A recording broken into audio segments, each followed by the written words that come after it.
turned it on. Good job. Good job. Good job. Starting out on a high note. Welcome, everyone, to another episode of I Can Do This All Day. I am Dan, the part-time Avenger, and with me, as always, is Mark, the resident Jedi. Hello there. Today, we took kind of a fun run. Didn't want to do anything too serial today. So we jumped on a movie that we've both been kind of making fun of a little bit or teasing about, oh, maybe we should watch this. And funny enough, we're like, oh, yeah, that one I have to pay for it. But side note, I absolutely did pay to watch this because I didn't have any other way to do it. But for those of you worried about what we actually watched, it was the unbearable, unbreakable, unpronounceable and way too long of a titleable movie. What was it, Dan? Unbearable Weight of Massive Talent. Something that this podcast is completely devoid of. We have talent. Yes, we do. Just not at this podcast. That's all. Yeah, no. We have hypocrisy. Exactly. And opinions. Of course. And boy, do I have opinions about this movie. Interesting. So before we get into this movie, let's talk about the heart, soul, and balls of this movie, Nicolas Cage. Give me a little bit of background. Are you a Nicolas Cage fan? I'm just going to say straight up that I'm pissed off that we've done this podcast for almost a year and there hasn't been a Nicolas Cage episode. What are we doing? The breadth and depth of this man's work, just so good. We have done an episode. We have done an episode that featured two Nicolas Cage movies, or two episodes that featured two separate Nicolas Cage movies. But we could have done like a top 10 Nicolas Cage movie. We could have. We could. He's got that many just bangers. I guess. Well, should we just do like his Ghost Rider movies? Oh, Ghost Rider 1 and 2. Oh, or whatever it's called. 2. I don't know about the second one. I don't know about either of them. I don't know. Conveniently left off the top 10 Marvel lists. Oh, so you like Nicolas Cage, but tell me a little bit more about why, or do you really like him, or do you just want to be in on the joke and just watch Nicolas Cage movies and enjoy his Christopher Walken-esque performances? So for anybody that has listened to any episodes of this podcast at any level of regularity, I think you'll all have realized up to this point that I enjoy the campiest, I don't want to say worst because they're not the worst, but just the campy, hard to take serious, over the top, really putting effort into something that, oh my God, you're just murdering it. The Pet the Rabbit George kind of movies sometimes. I love cult classics, and usually cult classics aren't cult classics because they're heralded by critics. And I feel like Nicolas Cage is the ultimate cult classic actor. I think that so many of his movies end up in this. So that's the direction you wanted to, okay. And he really is one of the few actors that are their own genre. Agreed. But he's been able to maintain a certain level of that genre for a very long time, which is respectable. Like, for example, there are many actors that were their own genre, right? Especially in the 80s. I'm going to sacrilege you up, right? You knew what a Bruce Lee movie was. You went to see a Bruce Lee movie. You knew what, you knew what a Steven Seagal movie was for the first 4. And then it just kind of tailed off into this really sad old man with a ponytail. But you knew what a Nicolas Cage movie was going to be. Over the top acting, probably action that you didn't expect. And this guy that was at 11 for the whole movie. And I feel like he's continued that. He's been able to maintain it. He's really, had to do movies that he probably would have turned down if he didn't need the money to pay for his exorbitant belt buckle collection. His but T-Rex that he yeah, bought. yeah, no, his marriage, his short-lived marriage to Lisa Marie Presley, like all of these poor decisions in life. But none of his movie choices were poor decisions. So good. With Nicolas Cage, and I'm glad you clarified your I don't affection Appreciation. there you I go. mean, Okay, he's appreciation. no Dan Aykroyd, but he's pretty damn good. Aykroyd counter 1 on this episode right now. So Nicolas Cage, I am not a Nicolas Cage fan in the sense that, oh yeah, he's coming out with another movie. We got to see that. Like, not even close. Not even close. As a matter of fact, when he was in his height of popularity in the 90s, kind of like, these beautiful faces that you see right here, the Con Air, Face Off. I think that's the Wicker Man on the other one. I can't remember. It is but the Wicker Man. Yes, yes. And yes. then what was the other one? The Rock. The Rock. I didn't get it because from previous episodes, our listeners and you know that I like my action stars to, you look at the person and you would get your ass kicked if you looked at them the wrong way. Nicolas Cage, and granted, he was pretty jacked in Con Air, and he played, a tough dude, but the worst Southern accent in the entire universe. And I won't say that I hate Nicolas. I do find those movies fun, entertaining. I really like The Rock. I loved Face Off. I watched it again recently, and I was just like, I can't believe I loved that movie at one point. But I think it was just the theatrics that I really enjoyed. But now I appreciate it for a different reason, and it's the Travolta and Nicolas Cage theatrics. So am I a Cage fan? No, but I can appreciate his movies, and I will go see them because he's in it. These 3 movies came out in 2 years. The Rock, Con Air, Face Off, all in a row. All in a row. And the movie that preceded The Rock that he did, he was Oscar nominated. Leaving Las Vegas? Leaving Las Vegas. I saw that. Mean, that is a completely different kind of movie, and it's really sad. But I mean, to go bam, bam, bam, bam, and then he did a few for himself. Well, he did City of Angels, which it launched a Goo Goo Dolls song for a generation. But I mean, I started to just really love the campy Nicolas Cage movies. The Gone in 60 Seconds. Great movie. Great movie. The National Treasure movies. I'm waiting for him to show up in the Disney Plus show. I'm so excited if he does. I've never seen those movies. Oh, you're missing out. I'm sure they're fun. I'm sure they're fun. He's also in this movie called Lord of War, which is topical now because the actual guy that the movie is based on was released from prison, traded for Brittany Griner. But yeah, and then he really started to kind of, go for that Ghost Rider, Bangkok Dangerous Bad Lieutenant kind of move. So there hasn't been much to talk about from Nicolas Cage lately, but he's done so many movies. He has. The list like 30, like no joke. The list is gigantic. And the reason this movie got me so reinvigorated for Nicolas Cage is because he was playing Nicolas Cage.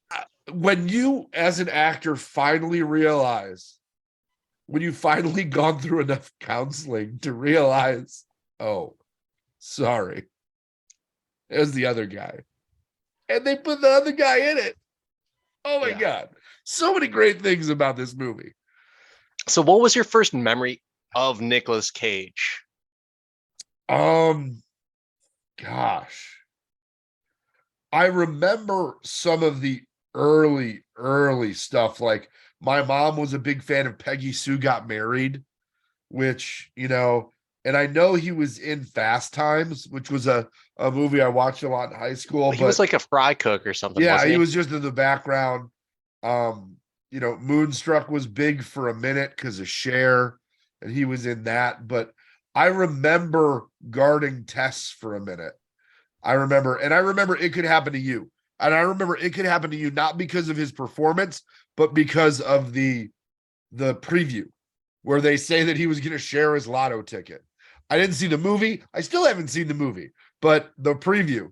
But I mean, he really got me in The Rock. I've watched that movie so many times, and I believe it is Sean Connery's final Bond movie. You believe in that theory? It makes sense. It's a good theory. But I've seen The Rock more, but Con Air and Face Off are also like, I have all three of them on DVD, on Blu-ray. I love those movies because you can turn your brain off and just enjoy the visuals. So I was a big fan of the gunplay in Face Off, and I just like those types of movies. And it was John Woo that directed that, if I'm not mistaken. I'm pretty sure. So for Face Off, for me, and I'm just gonna throw this out there, I'll give it right back to you. Yes, it is John Woo. I like Travolta more than Cage in the movie because it was Travolta playing Cage, and it was Travolta up, and it was like adding like gasoline on a fire of overacting. It is such a great movie. I don't understand how that pitch meeting went, but I mean, I guess Travolta was hot off of Pulp Fiction, so it's like, let's get that guy. Yeah, so let's get that guy. It was the whole movie was carried by Nicolas Cage's overacting, right? Travolta's like, oh, I can do that, and Nicolas Cage's like, I can methodically calm down and be John Travolta. And that's what it was. It was Nicolas Cage dialed it down, and Travolta brought the crazy. And it was amazing. The whole movie.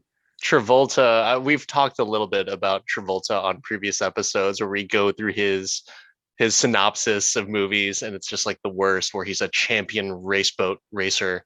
But yeah, for Nicolas Cage, my earliest memory is seeing on WFLD, once again, who later became Fox, like the commercials for Raising Arizona.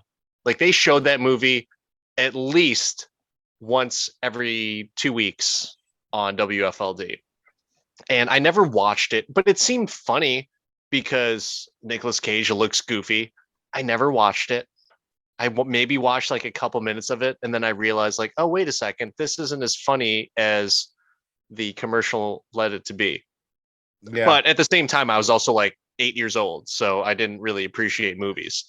So you didn't really get it, is what you're saying. Exactly. But yeah, I would say, going back to Face Off, I was such a fan of those style movies. Like, if you weren't double fisting like Guns Akimbo, if you weren't Guns Akimbo in a movie, was it really an action movie? I don't know.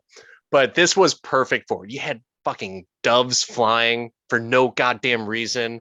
And there was a shirt that Nicolas Cage wore. I believe it was the airport scene, that it was like this red, like maroon satin shirt. Oh, yeah. Right. Specifically, I bought a silk shirt that looked very similar to that. Oh my. And you better fucking believe I wore those to high school homecomings and dances. Oh God. So cool. Wow. So cool. Well, did you face rake anybody while you were there? The dumbest goddamn thing in that movie. Just how did you prove it was me? Look, I put my hand on your face. Yeah, I just palmed that bitch, and they knew it was my kid or whatever. What's the most sensual thing you could do to your wife? Run your hands across her face. And tip to all you listeners out there: wash your hands with cold water previous to doing it, and boy howdy will your lady appreciate it. It was also one of those moments in the movie theater that I said to my 13-year-old self, what the fuck? Why is he doing this? No joke, after the movie, I was like, I would put my hand on my face. Why is that supposed to mean something? Like, it's like Travolta met a blind fan through Make-A-Wish right beforehand. And they're like, I used to watch your movies, but I went blind. Can I touch your face? And he was so emotionally moved by it that he's like, John Woo, I'm going to add this to this movie, okay? You won't understand. Because you're not American. It's an American thing. Yeah. American Like, what the thing. fuck? The face rake. It's American. But I will say that this movie that we're actually here to talk about encapsulated so much of the ridiculosity of Nicolas Cage and just called it out there. And of all the things that they could have brought back for this movie, I am so happy that there was a very specific prop brought back. So just like it is the penultimate, and it's an accessory for your silk shirt. It is the penultimate pit of ridiculosity of the height of Nicolas Cage. Oh, but I think that we gotta that's a tease. That's what they call it in the business. And I think that we got to get into just, a little bit of how, where, what, why. So you said you saw this not in the theaters, right? I did not. I saw it just a few days ago on Stars, and lucky enough, we had a free trial for Stars. Oh, I tried. I paid $5.99 to rent this, and I made a joke with my wife, and I'll tell you how what I said to her at the end. But I'm like, oh, should I pay $19.99 to buy it or $5.99 to rent it? So I paid the $5.99, and we started this movie today. And I watched it, and it was just I was in the living room with the little guy. We ate dinner and then watched this movie before we put him to bed. And yeah, just at home. And I kind of feel bad after seeing it about not seeing it in the theater or not seeing it sooner. It came out a while ago, didn't it? Like months at least. It was a while. I don't think it was in movie theaters. It was, I think. But I saw this literally at the buzzer because we had decided that we were going to watch this movie, and I had already had my free trial for Stars, and I forgot about it. And we're going to do the podcast. So I watched it, and it was like I finished it at midnight of the day that it was supposed to end for the free trial. Great job of maximizing that free trial. Exactly. I almost felt like it was Christmas Eve and I rented Lethal Weapon, and I knew that the movie store is going to be closed on Christmas Day. But yeah, I was able to squeak it in there. It was good. And you know what? Every minute was worth it. It was worth it. It was entertaining, very entertaining. We'll get more into it, but yeah. So what do you think of the cast of this flick? Only knew Mando. I'm sorry. No, I take that back. I did know Tiffany Haddish and Ike Barinholtz. Mando was freaking fantastic. Pedro Pascal as Javi, amazing. My favorite person in the movie, though, and he happens to be one of my favorites every time I see him in a movie, with the exception of Suicide Squad, is Ike Barinholtz. Ike Barinholtz is so goddamn funny, and I love it every time I see him pop up in a movie, because he's never really the star of the movie. He's always like a supporting cast member, but everything that he does and all of his lines are so comedic and they're so well timed, and he's just a funny guy. Love it. But overall cast, I mean, they all worked. I did like his wife and the daughter, Addie. But yeah, what about you? I was surprised there were so many like people I knew in this movie. I expected it to be kind of a bottom of the barrel cast, but Tiffany Haddish is not nobody, though this isn't a comedic role for her. And I feel like it was kind of a waste of Tiffany Haddish in a way. I don't know. No, I think it was still funny. It was funny. Like her and Ike Barinholtz did a good job in the, in what they were there for. But I'm like, these people have so much more cred now. Did they do it just to goof on the Nicolas Cage factor? Like, why was NPH anywhere near this movie? Oh, he wasn't. I forgot. I wasn't in this. Yeah, I totally forgot about him. And then they actually got, like David Gordon Green to do and play that director. So I don't know David Gordon Green. I know he's a film director, but what has he done? Or is there anything that's like a really weird story about him, or should I know him? He directed the new Halloween movies with Jamie Oh, Lee Curtis. He oh, did a okay. bunch of Righteous Gemstones. He did. I'm trying to look at. He did Eastbound and Down, Your Highness, Pineapple Express, which I can feel in this movie. That's so He did. strange Yeah. that he did those like Pineapple Express and Eastbound and Down, and then he did Halloween. That's such a strange, Well, you know. that movie got brought back because of Danny McBride.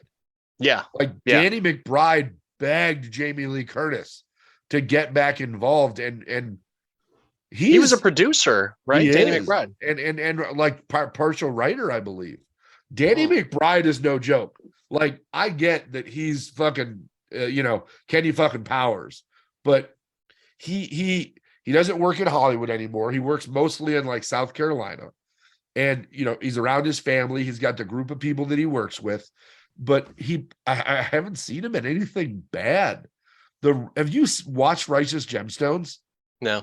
Like when that new season comes out, I will watch that week to week. It's one of very few shows I'll watch week to week because it is outrageously funny with John Goodman and the dude from Pitch Perfect whose name escapes me.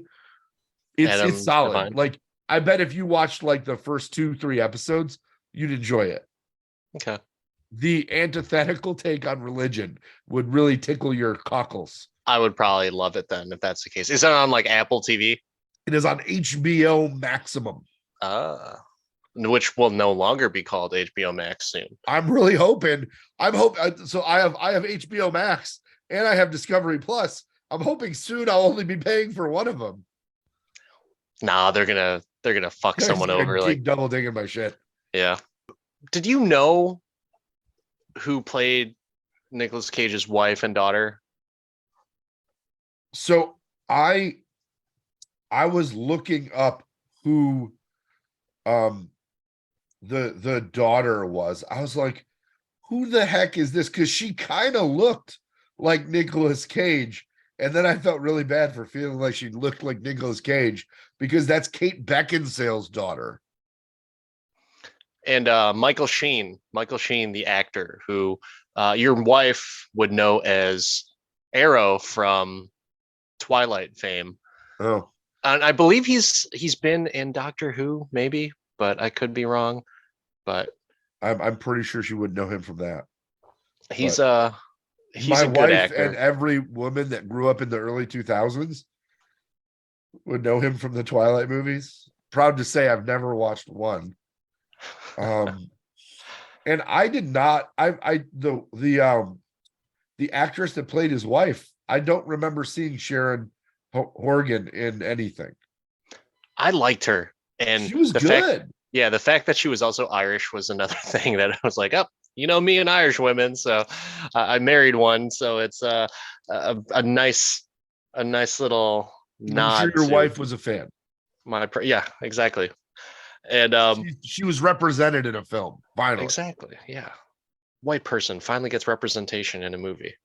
Overall, I would probably say that, yeah, I think that the cast was very well done. And you kind of talked about it a little bit where Tiffany Haddish wasn't comedic in it, but because of how serious her part was, it was comedic that, all the lines that she was delivering. It's like, really? That's who you're going to be using? And the fact that Nicolas Cage was the humor in it.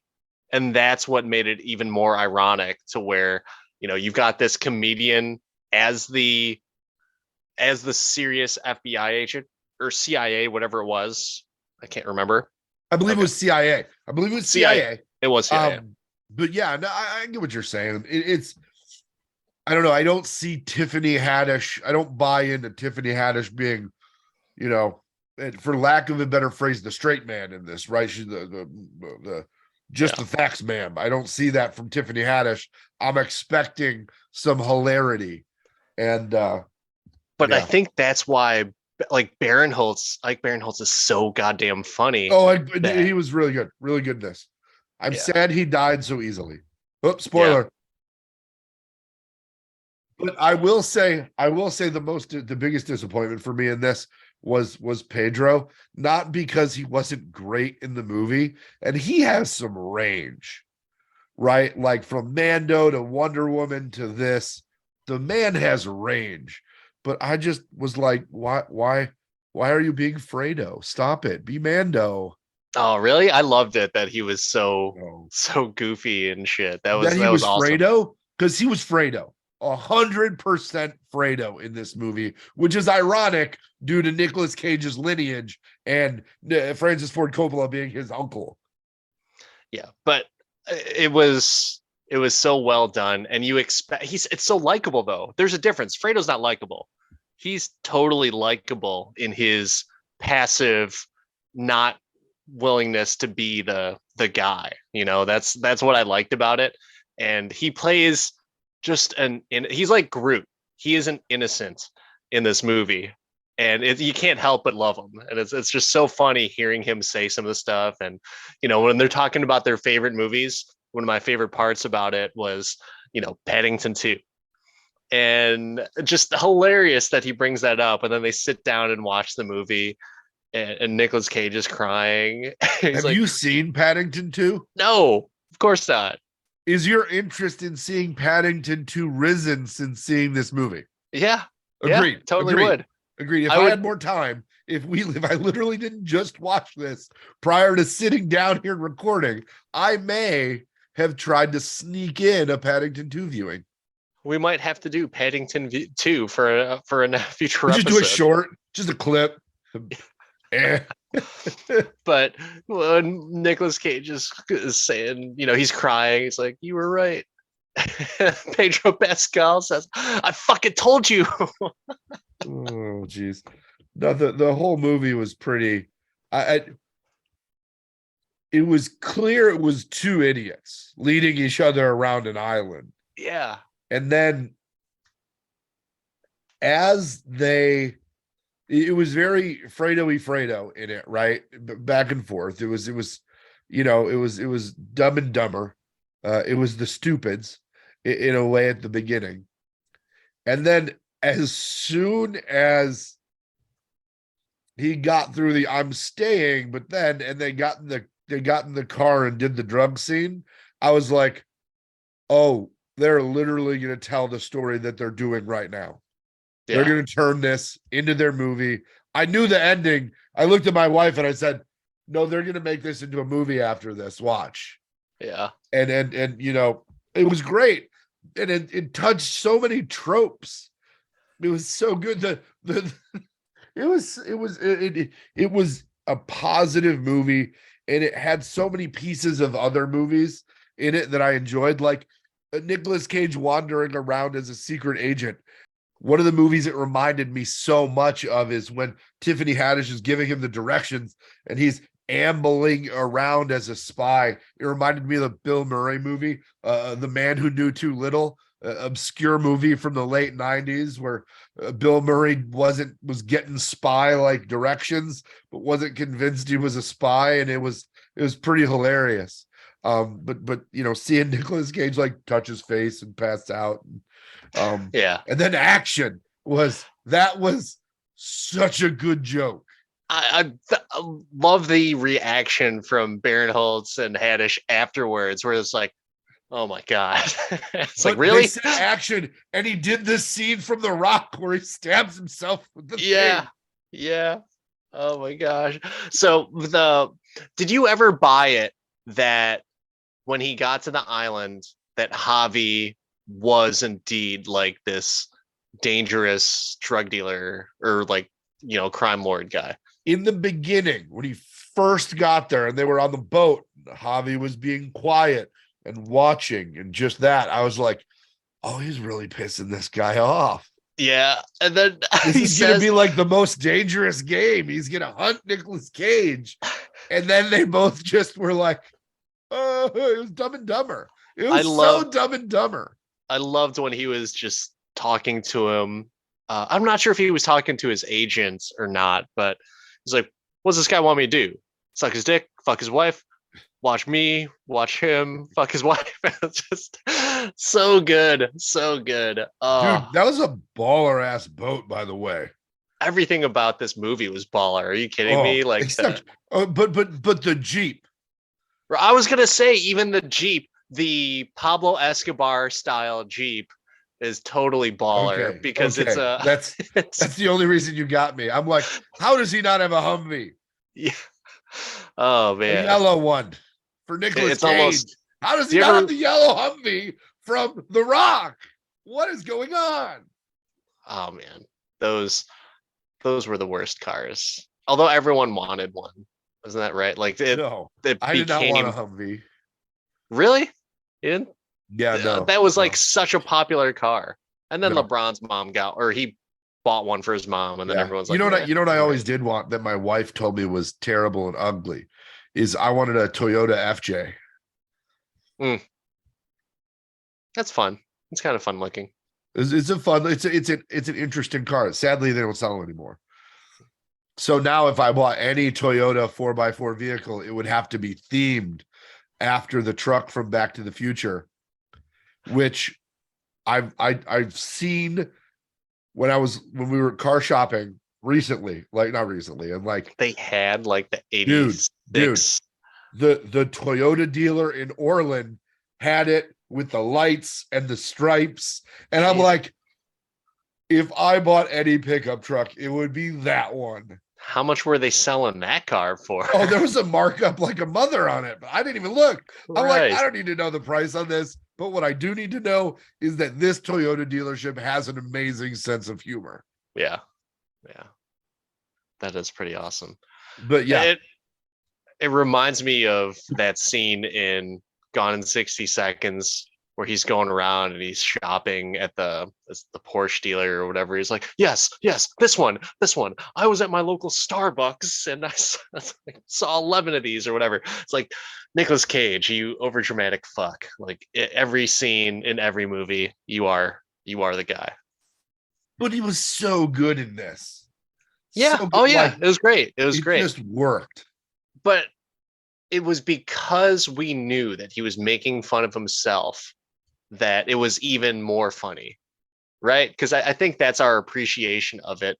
If we went to see a movie and yes, we'll find Face Off funny because Nicolas Cage in all his glory with that facial expression when he grabs that underage girl's ass, that is like the funniest thing, right?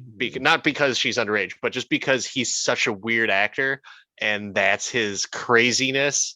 And I bet in the script it was just like, you just want to walk past these schoolgirls right here, or the girls in the choir, just walk past them. And then he's like, no, I've got an idea. If I get behind her and I grab her, and then it's like that's exactly what I could imagine just going on in his head. Oh wow. All right. So this is awful audio, but for all of our listeners, Mark just brought up the whole where the Nicky character came from and Nicolas Cage's interview on Wogan. He is legit that guy, and he is being dead ass serious. He's And not I just like can't that's believe it. Nicolas Cage in 1990. Yeah. Nicolas fucking Cage. I don't know if I get carried away, but like that guy, that fucking guy, Nicolas Cage. I salute you that you can go just batshit crazy that earlier in career and then mellow out and be somewhat normal. Wow. I'm kind of speechless after looking at that interview because it's so just that's what I wanted in this movie, and that's what that movie gave us. The only other thing from this movie that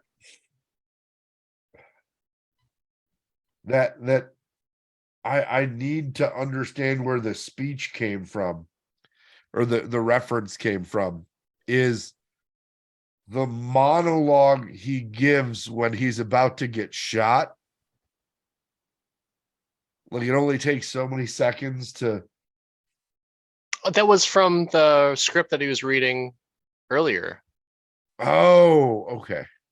Yeah. So as he was giving that little, There you see, I knew it was familiar. I just didn't realize it was that familiar.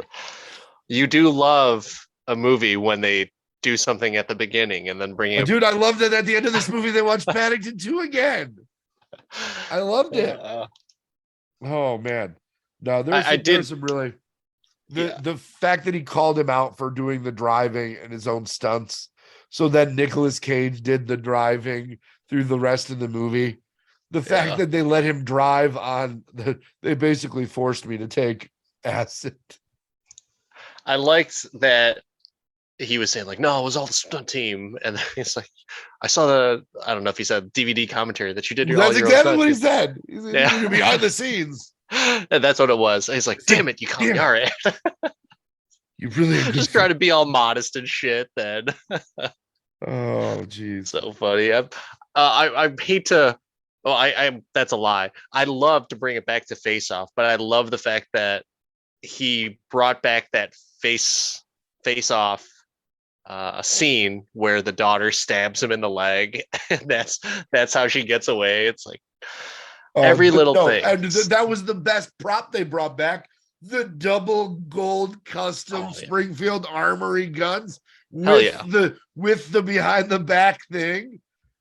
Oh, there's no movie prop that better encapsulates Nicolas Cage than that. If they were in the box with chiclets, then yes, that would be even better. But the fact that they were on a mannequin that Nicolas Cage offered to pay 20 G's for. Oh, it was fantastic. You mean my guns? Yeah.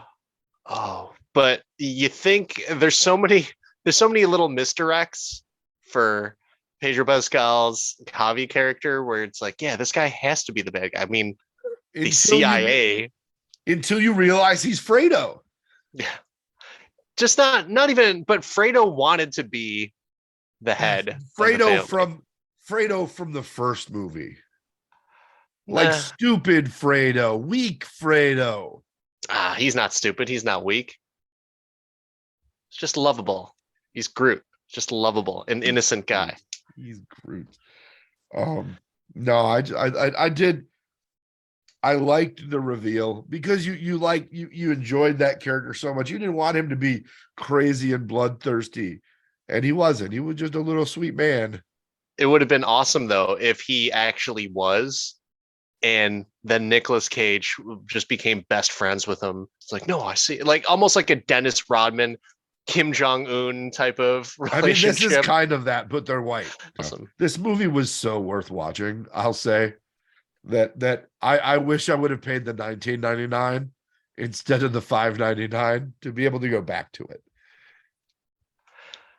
Would you buy this like on physical media?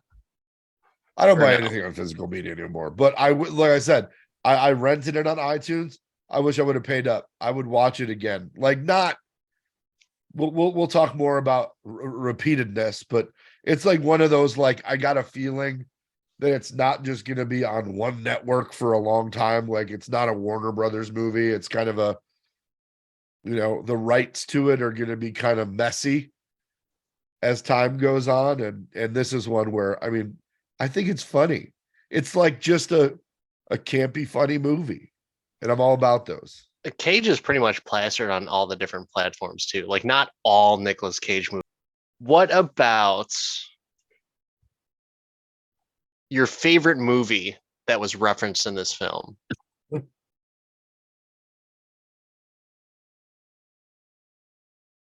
I've got to say that not it wasn't a movie, it was an actor. that they said that their daughter thought that Humphrey Bogart was a porn star, and the mom was kind of laughed about it. Yeah. Oh, it was funny. What about you? I mean, the 13-year-old me would say Face Off, but I would have to say that The Rock it still holds up to this day.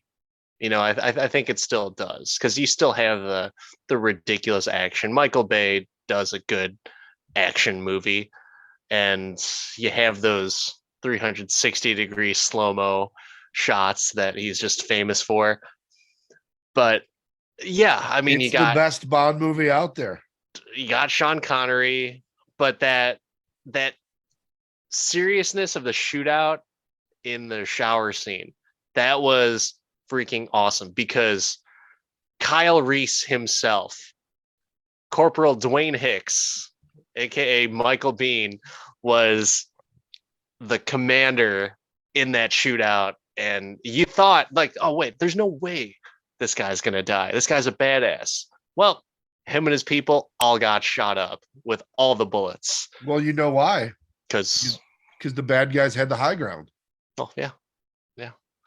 They were not in a good position. Do not fuck with the high ground. Yeah.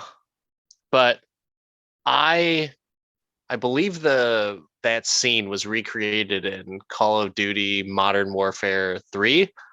You better believe that I replayed that scene over and over again. And it was just so reminiscent of The Rock. Such a good scene, such a good movie. I might have to go watch The Rock after this. I forgot that John Spencer played Womack. Oh yeah. Such John a good Spencer character. of West Wing fame. Good back and forth between him and Sean Connery. Oh, really good dialogue between the two. God, the Rock could not be more of a powerhouse if it wanted to be, with it being a Michael Bay and then a Bruckheimer.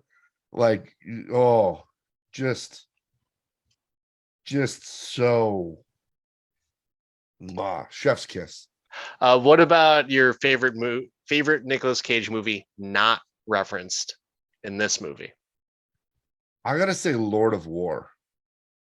That was referenced. It was? Yeah. That absolutely was referenced. But I missed it. I actually thought that it was super clever that they referenced that movie in it, because it's not necessarily one of his more known movies. I remember renting that movie and I was like, oh man, this is kind of crazy. That's messed up. Like, I can't believe this shit actually happened for this guy. But yeah, it totally was a reference. What's yours? I would probably say Kick-Ass. Because I'm not surprised that you'd say Kick-Ass. It's such a good movie. I think we should do a revisit of that. But him in that movie was so good because he's giving his best Adam West Batman impression. And it's just so ludicrous that this guy is obviously nuts because he's training a 9-year-old girl to become a psycho killer. And he's also a psycho killer that just wants to play Batman and look like Batman with a shotgun. So yeah, definitely Kick-Ass. I don't know. There was a lot of deep cuts, and I bet you if we watched it again, we'd see even more. Random Nicolas Cage drops there. But I don't think I know enough Nicolas Cage movies, though. I think that's where, my friend, just queue up your IMDb for a weekend and go to town, because they're the gift that keep on giving. Nicolas Cage. I mean, I might watch National Treasure and the sequel, but I don't know. It's very tough for me to pick up Raising Arizona or. Well, that's a Coen Brothers movie. You have to be prepared to receive it. Yeah. It's like Lebowski. Like, you can't just turn on Lebowski because parts of it are just strange.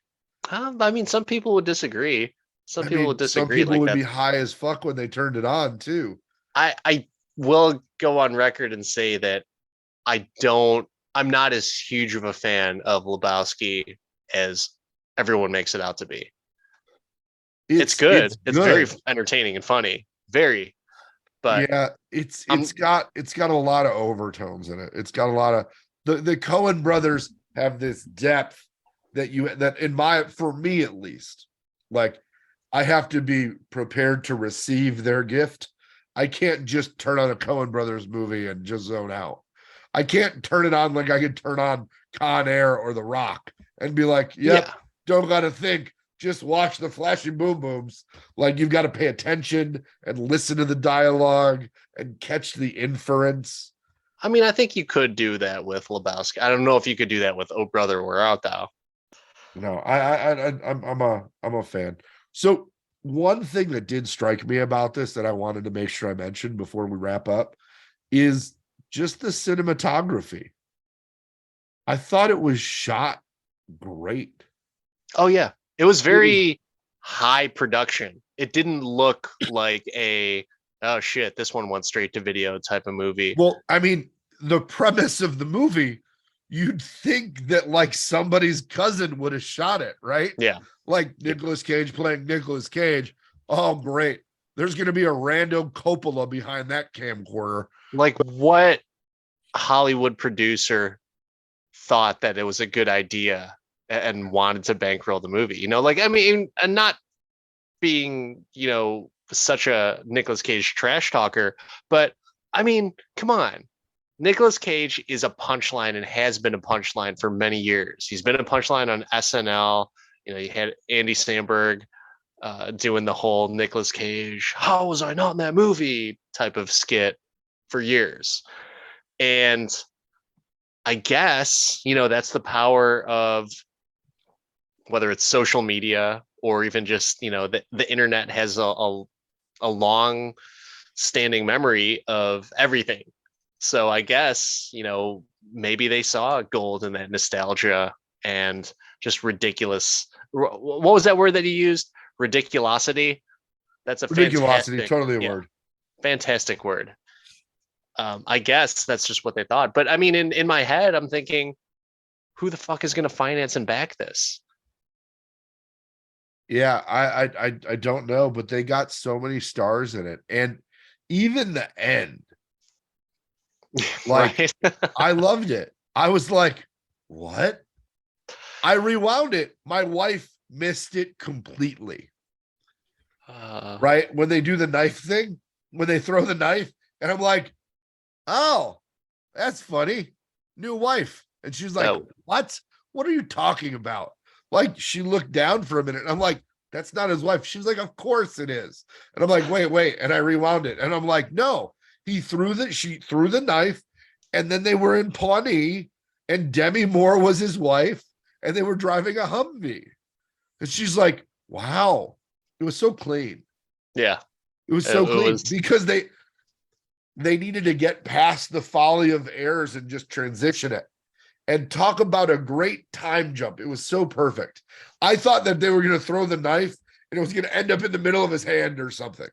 That's what in my head, I'm like, and then they did the jump and I'm like, oh, you knew when to stop. That's what that told me perfectly there. Like you knew when to just stop trying to make it believable and just say, and then they were done. Yeah. And not just you stopped. It was I thought one of the most metered choices in the film. And I think that they did a lot of things purposely, like the opening that was just straight up put the money, here's the money, take the money. You know, they got so much great, they gave you the good stuff right away. And then there was an abduction and all that stuff, but I loved the open, the transition, the close. I mean, the whole thing. I thought the shooting and the direction, the vision, usually you'd think would get kind of out of control, like Nicolas Cage. It's very tight. Loved it. Well, I think that brings us to our final question. Mark, can you do the unbearable weight of massive talent all day? I feel like this is talent that I need to view on a more regular basis. It's not one that I would turn on all the time, but it is definitely a movie I will watch again. This will not be a one and done for me. I would have paid to add it to my Apple collection to be able to view wherever. And it's a good, like, I feel like this is a good rando. I don't know what to watch. I need to just turn off my brain for a minute movie. Okay. So can you do this all day? I can. You know what? I feel like I'm very loosey-goosey with my all days. Like I give high ratings to everything, just like everybody thinks that you hate all the movies. Everybody thinks I love all the movies, but I do. I think that this exceeded my expectations enough to where I would do this all day. Dan, can I ask you an important question? No. A question that he asks expecting no. Can you do this movie all day? Yeah, I can do this all day. It was so fun. I have not laughed that hard at a movie probably in the last few months. I can't even remember the last movie that I laughed that hard at, but it was so cool. I'm a sucker for nostalgia, sucker for Face Off, and just the humor, not by Nic Cage, but also by everyone else, really puts it over the top for me. So I really enjoyed it. It almost made me, you know what? The last movie that I laughed really out loud and enjoyed again was watching Top Secret. And I did say, you know what? This made me feel as good as Top Secret did because I laughed so much. So it was entertaining, funny. The performances were great. And yeah, I love the cast. So I can do this one all day. I have one more question for you. And I'm shocked that you gave a positive response. Just so for the record, I have said that I can do this all day more than you have. So I don't know where you're coming up with this. We're just have to agree to disagree. Tomato. Wait till you hear our mini episode that we are going to have, because we're going to break down all of the lost wagers that have happened. Oh, I don't know. There's nothing decided yet. So I got a real question for you though. Now we're recording this on a Friday evening, right? And I don't know if you're going to go sit in front of your TV right now, but let me ask you this question. In the next 48 hours, how many Nicolas Cage movies are you going to turn on, and which ones are they going to be? 0. Because I could just watch this movie that's a compilation of everything, and it's all the good stuff. Your Starz subscription is done, buddy. But yeah, no, I'm not going to watch. I'm not going to watch any Nicolas Cage movies at all. No, there's going to be at least 3. There's going to be. I think we're going to have to go for the Con Air, the Rock, and Face Off trifecta this weekend. I'm feeling it, baby.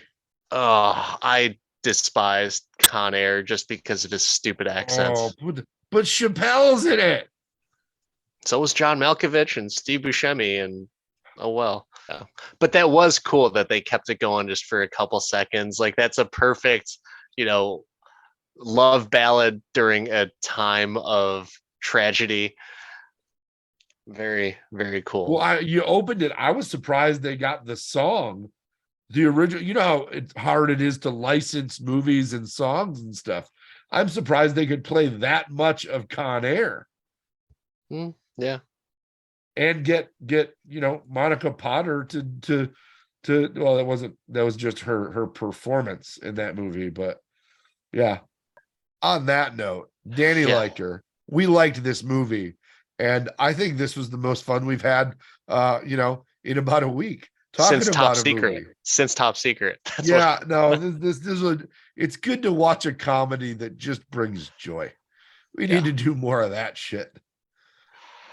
So next week we will be back with Schindler's List. And no. But thanks everyone for listening. This is Dan, the part-time adventure, and that's Mark, the resident Jedi. Like, subscribe, share with friends. Come on, it's a new year. We need more listeners. Till next time, everyone.